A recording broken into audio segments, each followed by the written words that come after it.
100 बड़ी खबरें देखने का।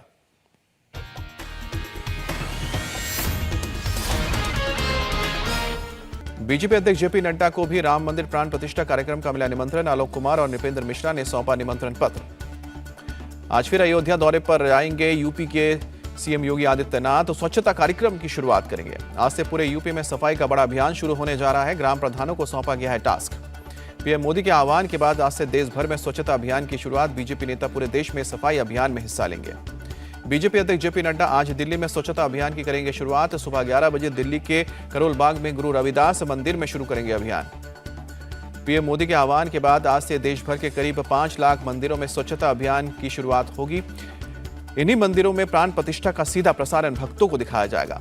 कांग्रेस नेता मणिशंकर अय्यर का अयोध्या को लेकर पीएम मोदी पर हमला। कहा कि रामलला का प्राण प्रतिष्ठा समारोह आयोजित करने का प्रयास मोदी को नुकसान पहुंचाएगा। मणिशंकर अय्यर ने प्राण प्रतिष्ठा समारोह में 4 शंकराचार्यों के शामिल होने से इनकार किए जाने का भी हवाला दिया। कहा कि महंगा साबित होगा। असम के सीएम हेमंत बिस्वा शर्मा का कांग्रेस नेताओं के कार्यक्रम में नहीं आने पर तंज। कहा कि रामलला के सामने नहीं, बाबर के सामने सिर झुकाएगी कांग्रेस। मंदिर के विरोध में नहीं है विपक्ष, चुनावी लाभ के लिए बीजेपी कर रही है राजनीति। शरद पवार का बयान। उपराष्ट्रपति जगदीप धनखड़ का बयान। कहा कि संविधान में भी राम मंदिर का जिक्र है। जो लोग राम को नहीं मानते वो संविधान निर्माताओं की भी अपमान करते हैं। राम मंदिर प्राण प्रतिष्ठा से पहले अयोध्या में भव्य प्रोग्राम। बड़ी छावनी में अमृत महोत्सव कार्यक्रम का आयोजन हुआ। प्राण प्रतिष्ठा में शामिल गेस्ट को मिलेगा स्पेशल गिफ्ट। नींव की खुदाई के वक्त निकली मिट्टी दी जाएगी। राम मंदिर ट्रस्ट और सरकारी अधिकारियों के बीच बैठक। सुरक्षा व्यवस्था समेत कई मुद्दों पर चर्चा हुई। यूपी के डीजीपी विजय कुमार बोले, अयोध्या में स्मार्ट पुलिसिंग के लिए एआई का हो रहा है इस्तेमाल। पुरी के शंकराचार्य स्वामी निश्चलानंद सरस्वती की दो टूक। राम मंदिर को लेकर शंकराचार्यों में नहीं है कोई मतभेद। राम मंदिर प्राण प्रतिष्ठा के लिए साउथ सुपरस्टार रामचरण और उनकी पत्नी को निमंत्रण। आरएसएस के सुनील आंबेडकर ने किया आमंत्रित। पूर्व क्रिकेटर सचिन तेंदुलकर को मिला प्राण प्रतिष्ठा कार्यक्रम का न्योता। तस्वीरें आई सामने। रावण कई गुणों के साथ था श्रेष्ठ। जीवन भर मर्यादा का पालन करने के लिए करते हैं राम की पूजा। राजनाथ सिंह का बयान। गिरिराज सिंह का सोनिया खरगे पर अटैक। सनातन विरोधी है। कांग्रेस ट्रस्ट के निमंत्रण के बावजूद नहीं हो रहे हैं शामिल। बीएचपी नेताओं पर भड़के कांग्रेस नेता अधीर रंजन चौधरी। कहा कि राम मंदिर निर्माण के लिए कोई सुप्रीम कोर्ट नहीं गया, अब ले रहे हैं क्रेडिट। गाजे बाजे के साथ रामलला के दर्शन करेंगे कांग्रेस के नेता कार्यकर्ता। किसी निमंत्रण की जरूरत नहीं। नाना पटोले का बयान। असदुद्दीन ओवैसी का उद्धव पर हमला। आपराधिक कृत्य को राष्ट्रीय गौरव बताना गलत है। 6 दिसंबर लोकतंत्र के लिए काला दिन। कांग्रेस नेता राहुल गांधी आज मणिपुर से करेंगे भारत जोड़ो न्याय यात्रा की शुरुआत। 15 राज्यों से होकर गुजरेगी कांग्रेस की यात्रा। बेरोजगारी, महंगाई और सामाजिक न्याय से जुड़े मुद्दों भी उठाएंगे राहुल गांधी। मार्च के तीसरे हफ्ते में मुंबई में होगा यात्रा का समापन। कांग्रेस की न्याय यात्रा चुनावी यात्रा नहीं है, ये पार्टी की वैचारिक यात्रा है। जयराम रमेश का बयान। इंडिया अलायंस की बैठक में फैसला। 2 नए पद बनाए गए हैं। खरगे गठबंधन के चेयरपर्सन। गठबंधन में संयोजक पद को लेकर चर्चा जारी। ममता बनर्जी सहमत हुई तो नीतीश कुमार बन सकते हैं संयोजक। बैठक में कांग्रेस ने दिया फॉर्मूला। ओबीसी क्लास से किसी को बनाया जाएगा गठबंधन का संयोजक। संयोजक पद के लिए नीतीश कुमार ने लालू यादव के नाम का दिया प्रस्ताव। सूत्रों के हवाले से खबर। बैठक में सीएम नीतीश कुमार ने दिया सुझाव। कहा कि जमीनी स्तर पर गठबंधन आगे बढ़े। बैठक से ममता बनर्जी, उद्धव ठाकरे और अखिलेश यादव ने बनाई दूरी। बैठक में कुल 10 पार्टियां शामिल हुई। इंडिया अलायंस में उद्धव का कोई सम्मान नहीं। बैठक में नहीं बुलाया गया। मुंबई बीजेपी चीफ आशीष शेलार का अटैक। सम्राट चौधरी का जेडीयू पर तंज। नीतीश को पीएम फेस के रूप में देखना चाहते हैं बिहार के लोग। इंडी गठबंधन को निराश किया। नीतीश को राजा का सपना दिखाकर सेनापति बना रहे हैं। लालू यादव दे जवाब। जीतन राम मांझी ने ली चुटकी। परिवार और प्रॉपर्टी बचाओ एजेंडे पर बना इंडी गठबंधन। बीजेपी चीफ जेपी नड्डा का बयान। बीजेपी सांसद दिलीप घोष का इंडी अलायंस पर अटैक। कहा कि सिर्फ मीटिंग करते हैं, काम नहीं, जल्द टूट जाएगा गठबंधन। इंडी अलायंस पर भड़के केंद्रीय मंत्री नित्यानंद राय। ये घमंडिया गठबंधन है, इन्हें देश की चिंता नहीं। मायावती के इंडी अलायंस में शामिल होने पर बोले शिवपाल। पहले बीजेपी से दूरी बनाए मायावती, फिर उन्हें गठबंधन में लेने पर विचार।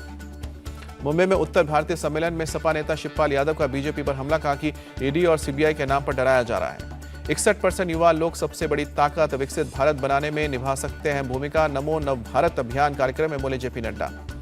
जेपी नड्डा का बयान। पीएम मोदी ने राजनीति की संस्कृति को बदल दिया है, इसलिए विपक्ष को पता नहीं कौन से मुद्दे उठाएं। दिल्ली में राहुल और खरगे से मिले सीएम केजरीवाल। सूत्रों के मुताबिक दिल्ली में सीट शेयरिंग को लेकर फॉर्मूला तय हुआ। दिल्ली में कांग्रेस और आप के बीच सीट शेयरिंग का फॉर्मूला 4 और 3 का होगा। पंजाब में दोनों दल अलग अलग लड़ेंगे चुनाव। सूत्रों के हवाले से खबर। गुजरात में कांग्रेस 1 सीट आम आदमी पार्टी को देगी। बैठक में गोवा और हरियाणा पर भी हुई बात। सीट शेयरिंग पर कांग्रेस और जेएमएम नेताओं की बैठक। दिल्ली में मुकुल वासनिक के घर चंपाई सोरेन और सुप्रियो भट्टाचार्य हुए शामिल। मीटिंग के बाद बोले जेएमएम नेता चंपई सोरेन, अच्छे माहौल में हुई चर्चा, जल्द होगा आखिरी फैसला। पंजाब बीजेपी की ओर से बड़ा झटका, बीजेपी पार्षद गुरचरण सिंह कालरा ने थामा आपका हाथ। चीन को विदेश मंत्री एस जयशंकर का करारा जवाब, कहा कि जंग और व्यापार एक साथ संभव नहीं। जयशंकर ने दुनिया के लिए भारत को बताया है, बोले कि बिना हमसे पूछे दुनिया नहीं लेती है फैसला। भारत एक स्वतंत्र देश है, अपने हितों के मैनेजमेंट के लिए किसी से सीखने की जरूरत नहीं, विदेश मंत्री का बयान। दिल्ली के सीएम केजरीवाल को ईडी का चौथा समन जारी, 18 जनवरी को पूछताछ के लिए बुलाया। समन पर बोले दिल्ली के मंत्री गोपाल राय, केजरीवाल को चुनाव प्रचार से रोकने की कोशिश, 18 जनवरी से 3 दिन के गोवा दौरे पर जाएंगे केजरीवाल। ईडी ने झारखंड के सीएम हेमंत सोरेन को फिर भेजा समन, 16 से 20 जनवरी के बीच पेश होने का आदेश। गोरखपुर में सीएम योगी की ओर से वर्चुअल मीटिंग, ग्रामीण क्षेत्र के जनप्रतिनिधियों और अधिकारियों के साथ मौजूद। सीएम योगी ने कहा कि गोरखपुर को दिमागी बुखार मुक्त बनाया है, माफिया राज को खत्म किया है। गोरखपुर महोत्सव के समापन पर बोले सीएम योगी आदित्यनाथ, आस्था पर आघात करने वालों का मिट जाएगा नामो निशान।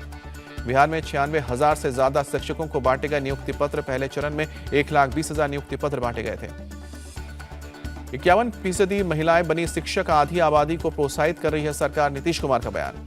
डिप्टी सीएम तेजस्वी बोले बिहार में 10 लाख नौकरियों का वादा करेंगे पूरा, दूसरे राज्यों को हमसे सीखने की जरूरत। महाराष्ट्र के अहमदनगर में गरजे आर्मी के टैंक, आर्मी डे से पहले के रेंज में हुआ अभ्यास। पश्चिम बंगाल में कानून व्यवस्था बदतर, टीएमसी अपराधियों को दे रही है संरक्षण, कांग्रेस नेता अधीर रंजन का टैंक। बंगाल की मंत्री शशि पांजा का पलटवार, बीजेपी बलात्कारियों का करती है समर्थन, ममता बनर्जी न्याय के लिए कर रही है काम। महाराष्ट्र के डोंबिवली में शॉर्ट सर्किट से एक इमारत में लगी आग, किसी के हताहत होने की खबर नहीं। दिल्ली एनसीआर में छाया घना कोहरा, सड़कों पर विजिबिलिटी कम। त्रिची चेन्नई नेशनल हाईवे बंद, रेलवे ओवरब्रिज डैमेज होने की वजह से बंद किया गया ट्रैफिक, गाड़ियों की लंबी कतार लगी। यूपी के मुरादाबाद में देर रात एक्शन में आई police, railway station bus stand में चलाया चेकिंग अभियान। पश्चिम बंगाल में गंगा सागर मेले के लिए सुरक्षा के पुख्ता इंतजाम, सीसीटीवी के जरिए रखी जा रही है नजर। जम्मू कश्मीर के बारामूला में आर्मी ने एवलांच के समय रेस्क्यू का किया अभ्यास, आर्मी ने दिखाया रेस्क्यू की तकनीक। ओडिशा के पुरी में श्री मंदिर परिक्रमा की तैयारियां शुरू, लाइटिंग से सजाया गया मंदिर, 17 जनवरी को परिक्रमा का होगा उद्घाटन। देश में कई जगहों पर धूमधाम से मनाया गया लोहड़ी का त्यौहार, झूमते गाते दिखे लोग। भारत और अफगानिस्तान के बीच दूसरा T20 मैच आज, इंदौर में दोनों टीमें होंगी आमने सामने, शाम को 7 बजे मुकाबला।